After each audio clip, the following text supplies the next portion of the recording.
Hello everyone, Sanskrit व्याकरण class में आप सभी का अभिवादन है। तो आज के क्लास में लकार कैसे पहचानें ये सीखेंगे। तो सबसे पहले ये जानते हैं कि लकार किसे कहते हैं। लकार किसी भी क्रिया को उसके किस अवस्था में हो रहा है वो बोध कराता है। जैसे यह कार्य भूतकाल में हो रहा है, भविष्यत काल में हो रहा है या वर्तमान काल में हो रहा है। लेंगे तो सबसे पहले हमें रूप, धातु रूप का ज्ञान होना बहुत जरूरी है। धातु रूप अर्थात क्रिया का काल के साथ क्या संबंध है वो सीखें। पाठ्य धातु हमने लिया है अर्थात पढ़ने की क्रिया को बोध कराएगा ये। तो पठती, पठता, पठंती, पठसी, पठतः, पठत, पठामी, पठावह, पठामह, ये सब क्या है ये जानने के लिए आप डिस्क्रिप्शन बॉक्स जरूर चेक करिए, उसमें इसका डिटेल वीडियो है। पठती अर्थात कोई एक व्यक्ति पढ़ रहा है, वो थर्ड पर्सन का होगा, वो प्रथम पुरुष होगा। अगर लड़का कोई पढ़ रहा है तो बालकः पठति।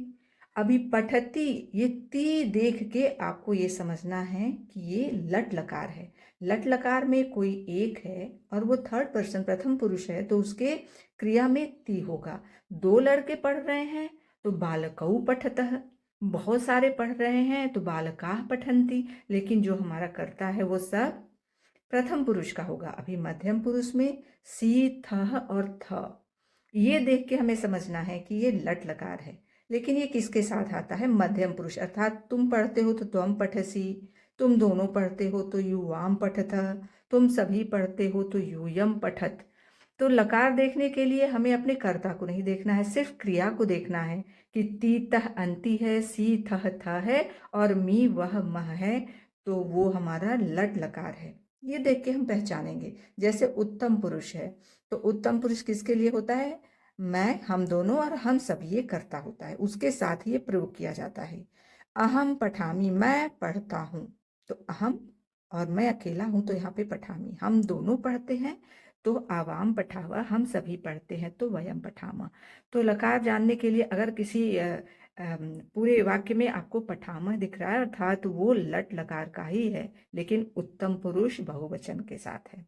अगर वह है पठावह, ऐसे ही गच्छावह, हसामह, कोई भी धातु के साथ अगर ती तह अंति सी थह थ अमी आवह आमह है तो वो लट लकार का हमारा वाक्य है। तो इस तरह से कोई भी वाक्य दिया गया हो तो हम आराम से उसको समझ सकते हैं कि ये कौन सा लकार है। तो अभी दूसरे लकार को भी पहचानते हैं, दूसरे आगे अभी देखेंगे हम। तो भविष्यत काल की पहचान करने के लिए अर्थात लिट लकार की पहचान करने के लिए यहाँ पर गम धातु का रूप हमने लिखा हुआ है। तो गम धातु में ती तह अंति सी थह थ आमी आवह आमह, ये हमारे धातु के अंत में आने वाला है। जैसे बालक जाता है तो बालकः गच्छति, लेकिन बालक जाएगा तो बालकः गमिष्यति, तो श्यति यहाँ पर आया हुआ है, श्यति। वैसे ही तुम जाते हो तो त्वम गच्छसि, लेकिन तुम जाओगे भविष्यत काल लिट लकार में तो गमिष्यसि। तो ये श्यति, श्यसि और श्यामी, इस तरह का ये सब देख के हम जान पाएंगे कि ये लिट लकार का हमारा वाक्य है।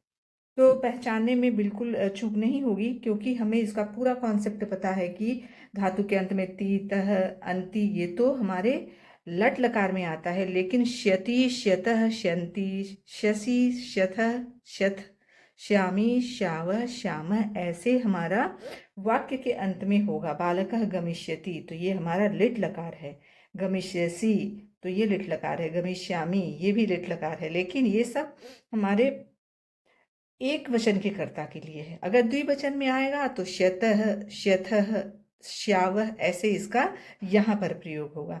जैसे दो बच्चे जाते हैं तो बालकौ यहाँ पे होगा दो बच्चों के लिए, लेकिन जाएंगे तो जाएंगे के लिए अब यहाँ पर क्या आएगा? ये तो हमारा प्रथम पुरुष का एक वचन है, अभी द्विवचन में ये आएगा गमिष्यतः। बहुत सारे बच्चे जाएंगे तो बालका के प्लेस पे बालका आएगा और गमिष्यति के स्थान पे गमिष्यन्ति।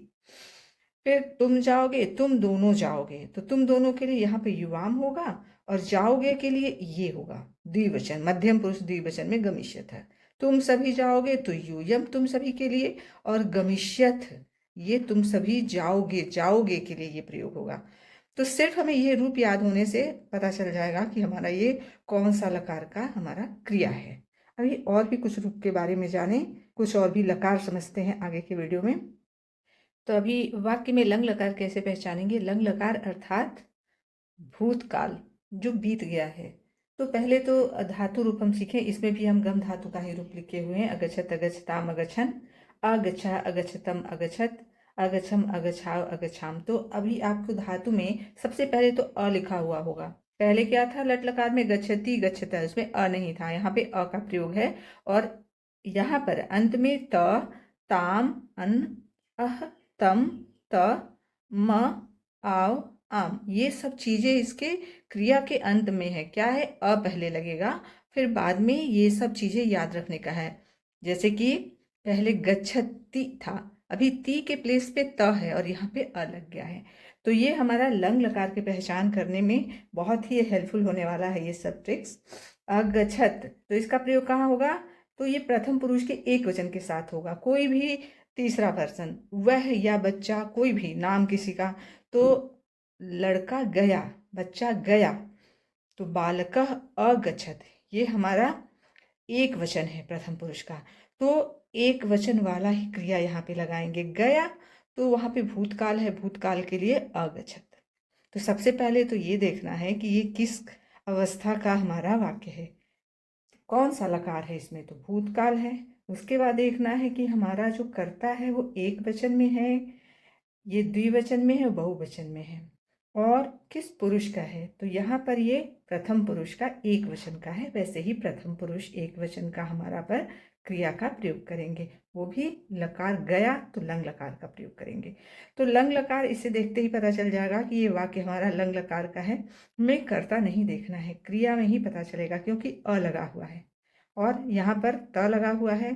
त लगा हुआ है अर्थात ये हमारा प्रथम पुरुष एक वचन के कर्ता के साथ का प्रयोग किया गया है। त्वम अगच्छः, तो यहाँ पर अगर कोई वाक्य दिया हो त्वम अगच्छः, ये किस लकार का है, तो लकार ये अ लगा हुआ है, तो पता चल जाएगा कि लंग लकार का है। लंग लकार का है। अब ये त्वम कब आता है, मध्यम पुरुष एक वचन का आता है। ये सब कुछ आपको लिंक मिलेगा डिस्क्रिप्शन बॉक्स में, वहां पर अच्छे से चेकआउट कीजिएगा। फिर मैं गया, तुम गए तो त्वम अगच्छः, मैं गया तो अहम, मैं के लिए अहम का प्रयोग होता है। और ये उत्तम पुरुष एक वचन में यहाँ पर आता है कर्ता अहम, उसके साथ ये वाला लगेगा। उत्तम पुरुष एक वचन में है, अगच्छम, मैं गया, तो अ देख के ही समझ जाना है कि ये लंग लकार का हमारा वाक्य है। अभी दूसरे लकार को आगे समझते हैं। लोट लकार के बारे में जानेंगे। लोट लकार अर्थात ऑर्डर देने वाला। कोई सेंटेंस में ऑर्डर दिया जाना हो तो लोट लकार का प्रयोग करेंगे। जैसे तुम जाओ, तुम आओ, इस तरह का अगर वाक्य में कुछ हो, ऑर्डर देने का, आदेश देने का, तो हमें लोट लकार का प्रयोग करना होता है। तो लोट लकार में भी हमने अभी गम धातु ही यहाँ पर एग्जाम्पल के रूप में लिया हुआ है। गच्छतु गच्छताम गच्छन्तु, गच्छ गच्छतम गच्छत, गच्छानि गच्छाओ गच्छाम। तो यहाँ पर ये देखेंगे कि हमारा जो मेन धातु है उसमें पहले लट लकार में था ती, गच्छति, अभी यहाँ पे है तू, गच्छताम, गच्छन्तु। तो ये सब चेंज होता है, वो ध्यान देने का है कि तू, ताम, अंतु। मेन शब्द जो है, मेन यहाँ पे धातु, धातु जो है वो गच्छ है, गच्छ। अब उसी में तिल लग गया तो लट लकार था, लेकिन तू लग गया यहाँ पर तो लोट लकार। अब यहाँ पे गच्छतः था लट लकार में, अभी यहाँ पे ताम हो गया, तो गच्छ तो सब में कॉमन है। अब यहाँ पर ये ध्यान देना है कि तू है, ताम है, अंतु है, और फिर यहाँ पे सिर्फ वो गच्छ धातु ही है, इसमें कुछ भी यहाँ पे ऐड नहीं है मध्यम पुरुष में। फिर तम, त, आनी, आव, आम, ये सब गच्छ के साथ आनी ऐड करेंगे तो बनेगा गच्छानी, गच्छ के साथ आव ऐड करेंगे तो गच्छाव और गच्छाम, इस तरह से।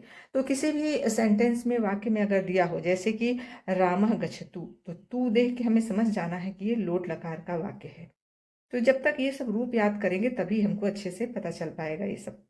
तो राम ये क्या है, हमारा कर्ता प्रथम पुरुष का है और एक वचन में है, मतलब न मैं न तुम, ये कोई तीसरा व्यक्ति है। तो उसके लिए ये वाला धातु का जो यहाँ पर प्रयोग होगा वो यहाँ देखते हैं। तो रामः गच्छतु, राम जाए, त्वम गच्छ, तुम जाओ, अहम गच्छामि, मैं जाऊं। तो मतलब इस तरह से ऑर्डर देने के लिए ये प्रयोग किया जाता है। तो हमारे धातु के अंत में ये देख के हम जान जाएंगे कि ये हमारा लोट लकार का वाक्य है। तू, ताम, अंतु, अ, तम, त, आनी, आव, आम, मेन जो हमारे धातु है उसमें ये जोड़ देंगे तो ये सब बन जाएगा। तो याद करने में ये सब टिप्स इजी रहेंगे। आगे और भी देखेंगे, लकार के बारे में जानते हैं। तो अभी विधिलिंग लकार का प्रयोग देखते हैं। विधिलिंग लकार का प्रयोग वहाँ होता है जहाँ पर कोई चीज़ करना चाहिए, पढ़ना चाहिए, जाना चाहिए यूज करना हो तो विधिलिंग लकार का प्रयोग करते हैं। तो यहाँ पर हम पठ धातु में ही देखेंगे। तो पठ धातु में एत लगा देंगे तो पठेत, एताम लगा देंगे पठेताम, और एयुह लगा देंगे पठेयु। तो रू बड़े आराम से याद हो सकता है। और पठ में ए लगा देंगे तो पठे, एतम एत, पठे पठेतम पठेत, पठेयम पठेव पठेम। तो ये सारा रूप बहुत ही आराम से हम याद कर सकते हैं सिर्फ ट्रिक फॉलो करके। एत एताम एयुह, एतम एत, एयम एयु एम। तो किसी भी वाक्य में अगर इस तरह का कोई हमारा क्रिया है तो पता चल जाएगा कि ये विधिलिंग लकार का है। तो उसके लिए हमें रूप याद करना पड़ेगा। तो और भी इससे रिलेटेड वीडियो आपको हमारे चैनल पे मिलेगा और डिस्क्रिप्शन में लिंक भी मिलेगा, ज़रूर देखिए। तो आई होप कि जो भी सीखे हैं कॉन्सेप्ट आपको अच्छे से समझ में आया होगा। आगे और भी वीडियोस को इस तरह का देखने का मन हो तो ज़रूर हमारे चैनल को सब्सक्राइब करें और वीडियो को लाइक करें, अपने फ्रेंड्स को शेयर करें। Thank you.